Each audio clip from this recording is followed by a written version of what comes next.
बिस्मिल्लाहिर्रहमानिर्रहीम। अस्सलामु अलैकुम, मैं हूं सफिया खान। शामिल करते हैं हेडलाइंस। एसएसपी मलिर की हिदायत पर साइड सुपर हाईवे पुलिस और इफ्तिखार एंड को के ताउन से न्यू सब्जी मंडी कासमाबाद में एक रोजा फ्री मेडिकल कैंप का एहतमाम किया गया। माहिर डॉक्टर्स की निगरानी में 2000 से जायद मरीजों का मुफ्त मुआयना किया गया। पुलिस की जानिब से लगाए गए मेडिकल कैंप में मरीजों को मुफ्त दवाइयां भी तकसीम की गई। मेमनगोट पुलिस ने ईरानी डीजल की गैर कानूनी फरोख्त में मुलव्विस 3 मुलजिमान को गिरफ्तार कर लिया। पुलिस ने 800 लीटर ईरानी डीजल, जनरेटर और दीगर सामान कब्जे में ले लिया।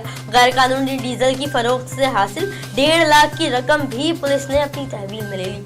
भारतीय फौज की एलओसी पर एक बार फिर सीज फायर की खिलाफ वर्जी। खोईरट्टा सेक्टर पर बिला इश्तियाल फायरिंग से खातून और 12 साला लड़का शहीद। पाक फौज का भरपूर जवाब। भारतीय चेक पोस्टों को निशाना बनाया। कोट कतीरा और तत्तापानी सेक्टर्स में वक्फे से फायरिंग का सिलसिला जारी। ड्रग्स माफिया के खिलाफ शहजादपुर पुलिस की कार्रवाई। एसएसपी के अहकामात पर पुलिस ने कार्रवाई करते हुए 90 बोतलें शराब बरामद की। 2 मंशियात फरोश जेरे हिरासत। मुलजिमान में इब्राहिम और इमरान शामिल। मशकूक मेहरान कार पुलिस ने तहवील में ली।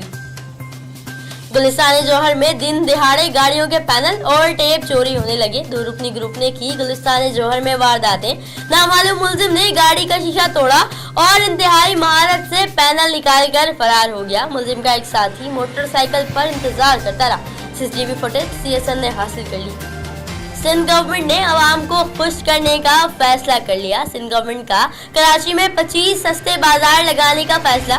सईद गनी ने रिमार्क्स दिए, महंगाई के सबब गरीब आवाम का पूरी तरह एहसास है। गवर्नमेंट चाहती है कि आवाम को ज्यादा से ज्यादा सस्ते दामों अशिया फराहम की जाए। फिल वक्त इतना ही। मजीद खबरों और अपडेट्स के लिए विजिट कीजिए हमारी वेबसाइट csnlive.tv। इसके अलावा आप हमें ट्विटर और फेसबुक पर भी ज्वाइन कर सकते हैं। देखते रहिए CSN।